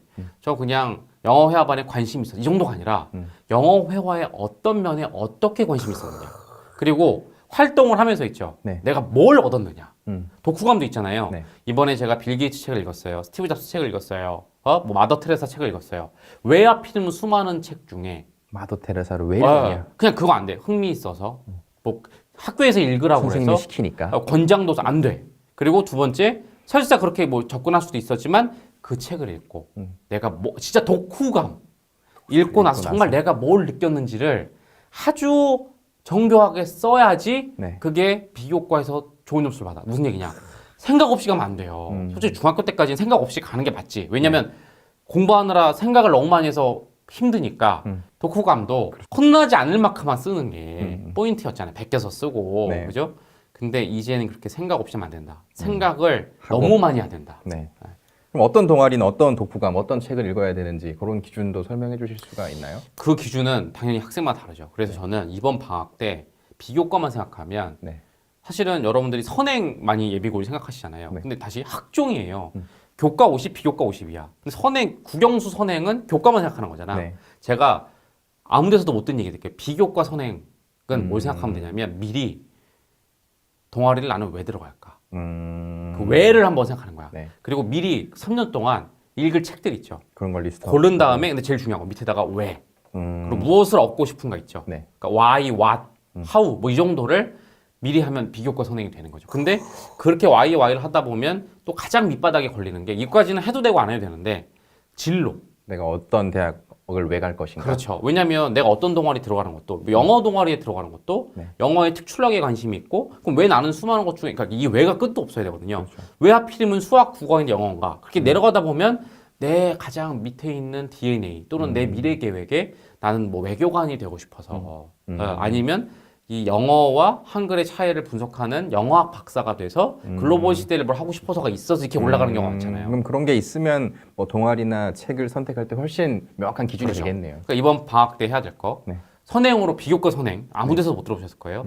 동아리랑 독후감 목록 같은 걸 미리 선정한다. 하지만 선정은 이건 중요한 게 아니야. 그리고 딱 팔짱 끼고 앉아서 계속 왜 하필이면 저걸 해야 이럴까? 될까? 난 왜 저게 끌렸을까? 왜를 할 수 있는 범위까지 바닥까지. 그러다 보면 진로에 맞닿는데 좀 진로까지는 못 갈 수도 있어. 하지만 그 왜들을 찾아서 있으면 특정을 위한 활동이라고 얘기를 하게 되면은 이제 여러분 사실 많이 들어보셨을 거예요. 비교과 활동, 교과 활동 이런 걸 들어보셨는데 이제 비교과가 뭔지, 교과 활동이 뭔지를 먼저 좀 구분을 해주시면 전 좋겠네요. 이제 이렇게 이해해도 되나 하고요. 무슨 얘기냐면 그냥 흔히 학생들이 네. 대학 입시에서 제일 중요한 건 성적 아니냐. 그 숫자로 뽑히는 등급이라든가 그치. 그러니까 성적이 있고 활동이 있고 이렇게 봐도 됩니까? 예, 맞습니다. 생기부에 딱 최종적으로 넌 몇 등이야 찍히는 거 그렇죠. 그 성적이 있고 예, 성적. 그거 외에 뭐 나머지로 활동 이렇게 봐도 되는 네, 거죠. 나머지 글자로 기록되는 것들은 다 활동이라고 생각하시면 돼요. 약간 주관식으로 선생님에 의해서 적히는 것들을 활동이라고 보면 되고 그냥 숫자로 예. 어쨌든 그것도 선생님이 적긴 하지만 딱딱 몇 등급이라고 적히는 건 성적이라고 보면 되고 그렇죠. 그렇게 보면 되죠. 그 두 개가 이제 학종에 반영되는 왜냐하면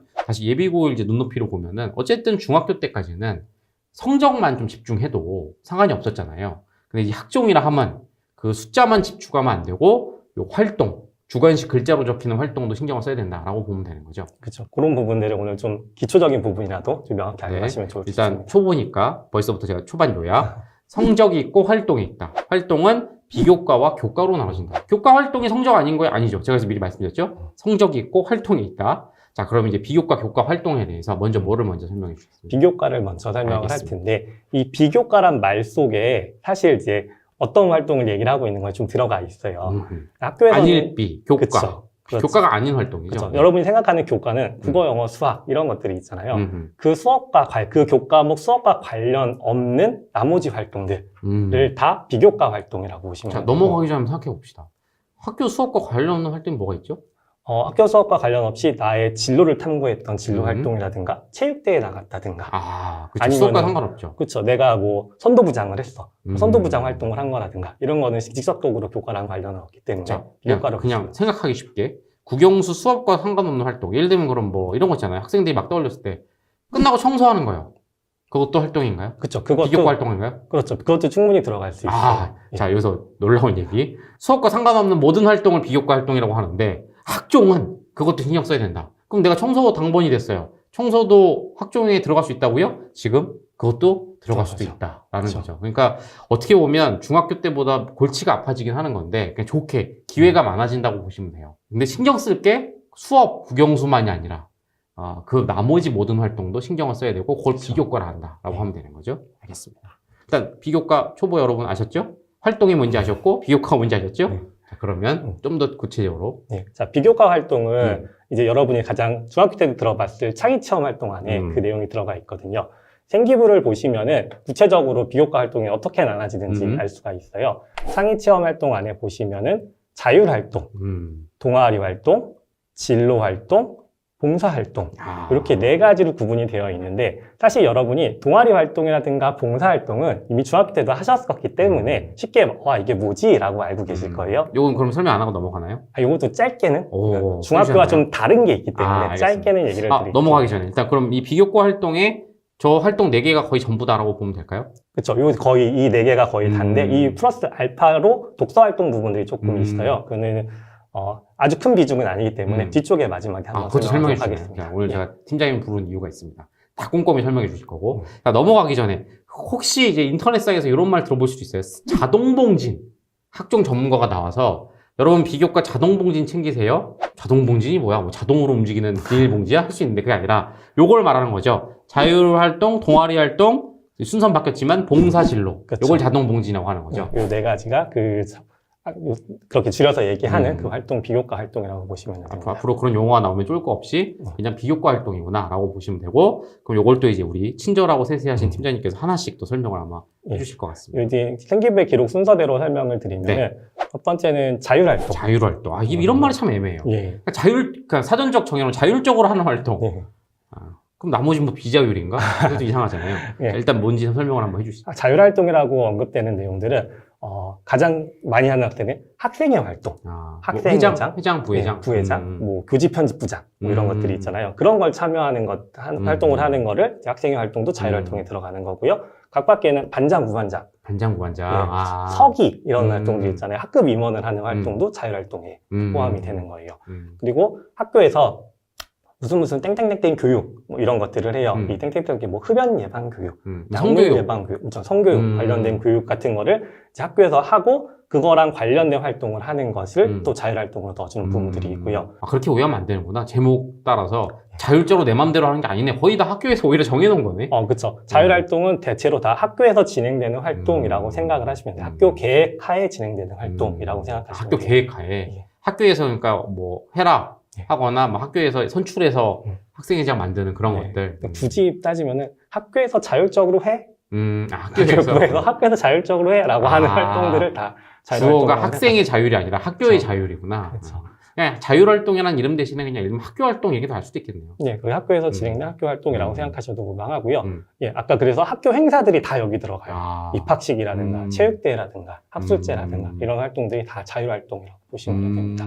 그러면 다시 왕초보가 이해하기 쉽게, 만약에 고등학교 올라갔는데 선생님이 학종 상담을 하다가 야 너는 자율활동에 적을 게 없다 그러면 이렇게 인식하면 되죠.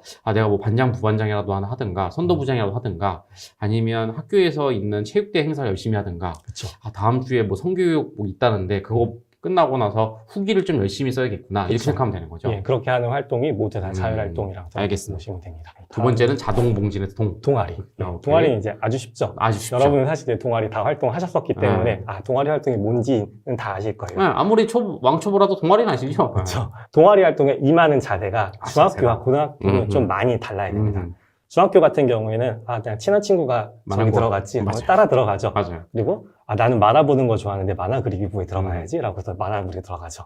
그리고 좀 쉬어야지. 학교생활 너무 힘든데 우리 볼링부가 있네. 볼링 치면서 스트레스 해소해야지. 배드민턴 치면서 그래야지. 저는 영어 팝송부. 왜냐면 트로트 선생님 나가셔서 자면 되니까. 이렇게 참여하는 학생들이 많거든요. 맞아요. 근데 학종을 이제 준비하려고 생각하는 학생이라면은 동아리도 뭔가 목적성을 갖고 해야 돼요. 근데 이 목적성이라는 게 뭐 많이들 들어보셨겠지만 저희 스터디코드에도 몇 번씩 얘기하고 있는 능력, 사례 능력이 있거든요. 이 능력을 키우자라는 목적을 가지고 접근하시는 게 좋습니다. 알겠습니다. 오늘 왕초보라서 4대 능력이 뭔지까지는 다루지 않을게요. 그냥 좀 쉽게 제가 해설해드리면 어쨌든 고등학교에선 동아리도 입시에 반영된다.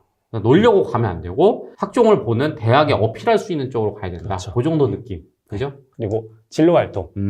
일단 왕초보 입장에서 진로는 뭔지는 쉬우시죠? 뭐 꿈! 나중에 나 무슨 대학 무슨 과 갈래? 그거 맞나요? 이 학과 가서 재밌게 공부할 수 있을까? 이게 나의 적성에 맞는 걸까? 라는 거를 찾아보는 부분이죠. 그러니까 고민하고 탐색하는 과정까지도 그쵸. 포함된다 이거죠? 그렇죠. 내가 정하고 그거랑 관련된 거를 깊이 하는 활동도 괜찮지만은 나는 내가 뭐가 되고 싶을까? 나는 어떤 일의 의미를 갖고 있을까? 라는 거를 자꾸 찾아보는 활동도 다 진로 활동. 요거는 약간 저희 유료강의 내용이긴 한데 깊이는 안 들어갈게요. 요 정도는 해야 될 것 같아요. 진로, 비포, 애프터 두 활동 다. 진로가 정해지기 활동도 포함되고 정해진 다음에 나는 컴퓨터학과 결정됐어. 그래서 동아리를 컴퓨터만 들었어. 나는 애프터. 비포, 애프터 다 들어간다. 이렇게 모두 하면 다 되겠죠? 들어가고. 네. 구체적인 활동은 학교에서 야 너는 어떤 게 맞는지 좀 검사를 좀 해보자. 요새 뭐 MBTI 검사 이런 거 하잖아요. 그런 적성 검사들을 많이 해요. 이 적성 검사에 참여하는 활동이라든가 좀 사회적으로 유명한 강사들을 초청을 하거나 아니면 직업인들을 초청을 해가지고 명강사 초청을 해요. 특강 이런 것들을 하고 그걸 들어보는 활동. 큰일이네. 보통 중학교 때까지는 적성검사 하면은 대충 찍거나 명사 초청 오면 다 자버렸잖아요. 그쵸. 이제는 열심히 하고 그걸 통해서 뭔가 추가 활동을 해서 생기부에 적혀야 된다는 얘기죠. 그쵸. 이게 기초지만은 하나만 조금만 네네. 한 단계만 말씀해 심할게요. 주세요. 명강사 초청, 강사 초청이라든가 저자 초청 이런 게 있거든요. 이런 활동을 할 때 학생들이 얼마나 열심히 학종 준비하는 친구들이 하냐면은 그 사람이 쓴 책을 미리 읽고 가요. 그 사람이 했던 일들이 신문기사에 있으면은 그거를 스크랩해서 알아보고 가요. 이 정도 해야 됩니다. 네. 그게 학종 고득점 나오는 거예요. 알겠죠? 이 정도로 진로 활동에 좀 관심을 가지셔야 되고요. 자, 또 다른 활동. 또 다른 활동으로는 직업 체험 활동이라는 게 있어요. 학교 선생님들이 기획을 해가지고 뭐 교육부를 찾아가서 교육 공무원의 삶을 둘러본다든가 아니면 어느 공장을 견학한다든가 뭐 병원에 가서 의사들 만나게 그쵸. 해준다든가. 그런 직업 체험 활동이 있고 진로 독서라는 부분을 진로 독서. 하거든요. 독서는 사실 여러 부분 다 걸리기는 하는데 내가 롤모델로 하는 사람이 쓴 책이라든가 어떤 직업 분야를 소개한 책이라든가 이런 것들이 읽는 활동이 다 진로 활동에 들어가는 부분이 있고요. 그리고 진로 분야가 보통 결정이 되면은 그 분야에 대해서 좀 깊이 있게 파보는 활동들이 있어요. 그걸 이제 진로 심화 탐구라고 하는데 그런 활동도 다 진로 활동에 들어간다고 보시면 그리고 제가 댓글 보니까 이런 얘기가 많더라고요. 이제 뭐 어쨌든 고등학교 가면 아예 진로 수업 시간이 있다. 그쵸. 그것들도 다 진로 활동에 들어간다. 맞습니까? 그렇죠. 진로 활동을 그럼 진로 활동 언제 해야 돼요? 물어보는 친구들이 있는데 고등학교 가면 시간표에 진로 시간이 있어요. 아예 진로라고. 일주일에 2번 아니면 하루에 뭐 날짜를 쭉 잡아서 그 시간에 있고 그 시간에 하고 그 시간 외적으로도 하는 활동도 충분히 다 들어갈 수 있어요. 마지막 비교과의 이제 창의체험 활동의 마지막 봉사활동 봉사활동. 부분이 그렇죠. 있는데 봉사활동 부분도 여러분 말은 쉽죠. 뭐. 다 봉사. 아시죠? 네, 봉사활동을 다 아실 거기 때문에 이것도 좀 자세가 조금 바뀌어야 돼요. 대하는 자세가. 중학교 때는 1년에 15시간에서 20시간 정도 의무로 해야 되는 시간이 있어요. 그 시간을 채우는 데 보통 많이 집중을 하거든요. 고등학교 오시면은 이 의무를 채워야 되는 시간이 없는 거는 아닌데 그것보다는 내가 이 봉사를 할 때 어떤 진정성을 가질 수 있는가에 대해서 고민을 좀 하시면은 봉사활동이 좀 더 의미 있게 진행이 될 수 있는 부분이라고 보시면 됩니다. 제가 중간 정리해드릴게요. 왕초 여러분들. 국영수 수업에 관련되지 않은 다른 활동들. 그냥 간단하게 이게 비교과예요. 교과가 아닌. 그리고 여기에는 흔히 자동봉진이라고 불리는 4개가 있고 생기부에는 창의적 체험 활동이나 어려운 이름에 적히는데 그냥 그게 비교과다. 그리고 4가지 활동에 대해서 설명을 다 해주셨어요. 다시 간략하게 요약. 자율활동은 그냥 학교에서 뭔가 시키는 것들. 그런 것들. 학급 입원이나 학교 행사. 그 다음 동아리는 뭐 아는 거. 봉사도 아는 거. 근데 요 2개는 중학교 때는 좀 그냥 날림이나 시간 체험을 쓰면 요거는 굉장히 깊은 고민을 해야 된다는 거. 진로. 요게 뽑으신 가장 중요한 건데 진로를 찾는 비포 활동, 찾은 다음에 애프터 활동 둘 다 상관없고 애매하면 고등학교 땐 정식으로 진로 선생님이 있으니까 찾아가서 그 선생님한테 나 뭐 하면 돼요? 어떤 활동 하면 돼요? 라고 상담하면 친절히 알려준다. 딱 이 정도 요약하면 되겠죠? 네, 맞습니다. 예, 그럼 이제 비교과 활동 외에 자, 교과 활동. 활동이라는 게 요거를 있습니다. 학생들이 이렇게 오해하는 경우가 많아요. 그 교과 활동이 성적 잘 받는 거 말하는 거잖아요. 근데 아까 우리가 크게 얘기했죠? 활동과 성적이 있다. 큰 카테고리는. 교과 활동은 성적은 아닌 거잖아요. 너 수학 2등급이니? 이걸 말하는 건 아닌 건가요? 예, 그거는 아니고요. 아닌 거죠? 그건 아니고 자, 다시 수학 2등급이니 이건 성적이라고 하고 성적이라고. 잠깐만, 수학인데 몇 등급인지는 아니라고? 그럼 무슨 활동을 말하느냐? 요거를 이제 좀 설명해 주면 좋을 것 같아요. 아까 말씀하신 점수 외, 중간고사, 기말고사 점수화 되는 거 외에 학교 수업에서 보면은 학교 수업에서 그냥 선생님이 수업만 하고 시험만 보는 건 아니잖아요. 발표도 시킬 거고요. 조별 과제도 시킬 거고요. 수행 평가도 할 거예요. 흔히 말하는 그럼 수행 평가를 말하는 거냐? 이렇게 또 물어볼 수 있을 것 같거든요. 수행 평가가 포함이 되긴 하지만은 수업에서 일어나는 모든 활동, 네가 너의 수업 태도를 포함해서 발표하거나 모든 내용들이 다 포함이 된다고 보시면 돼요.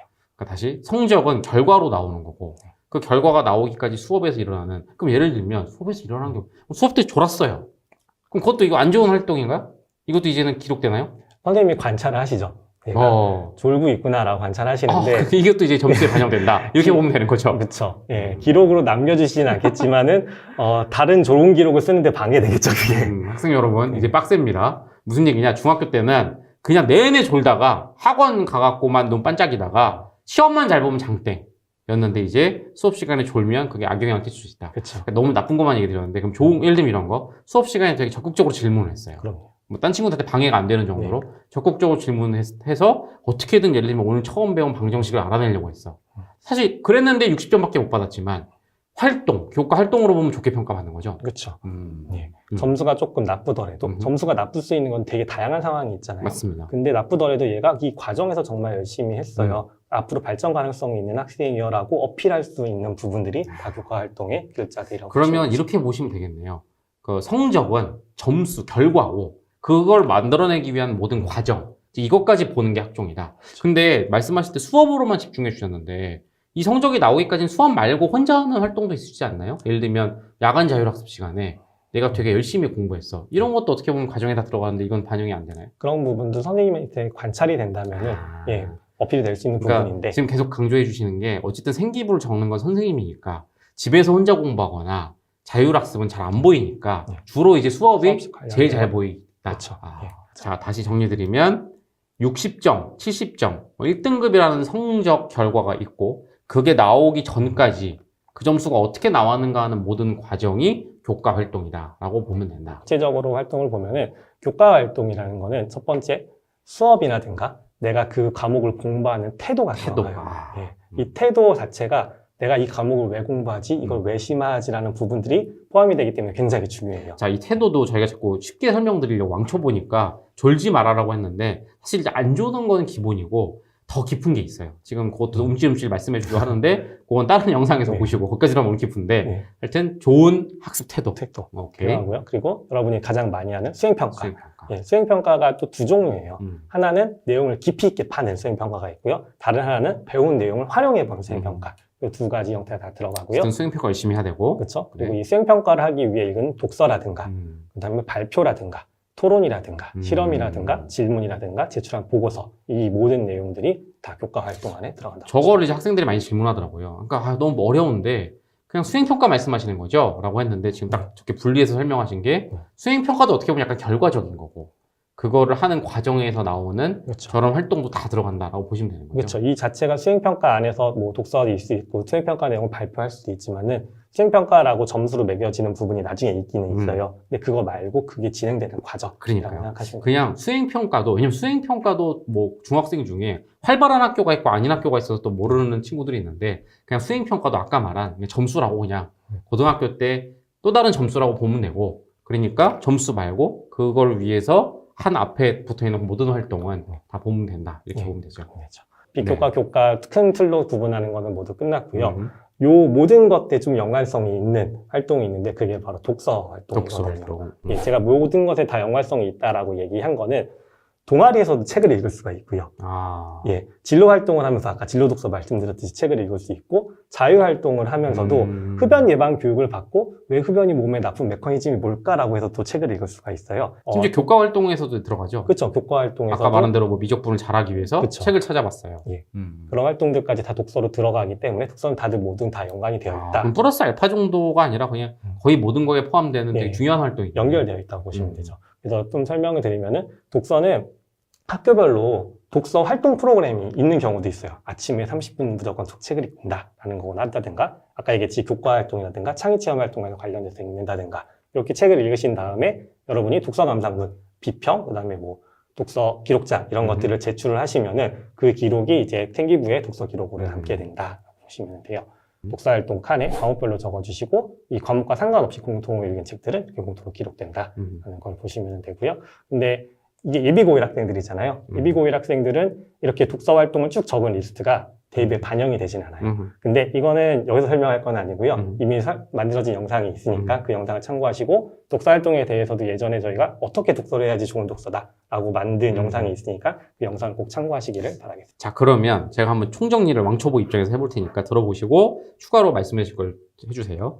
자, 일단 크게는 성적과 활동이 있다. 성적은 뭐 중학교 때부터 다 알던 거니까 이제는 활동을 신경 써야 되는데 활동은 크게 비교과랑 교과가 있다. 비교과는 뭐냐면 수업과 국영수와 상관없는 모든 활동. 여기는 자동 봉진이 있는데 그건 아까 설명을 드렸고 그럼 교과 활동은 뭐냐? 성적이 아니라 이 성적을 받기 위해서 공부에 관련돼서 활동한 모든 활동. 하여튼 학종은 주로 성적도 당연히 잘 받아야 되지만 요 활동까지 챙겨야 되는 거고 독서는 이 모든 활동에 촘촘촘 들어가는 거기 때문에 독서도 게을리하면 안 된다라는 그런 설명을 한번 드려봤습니다.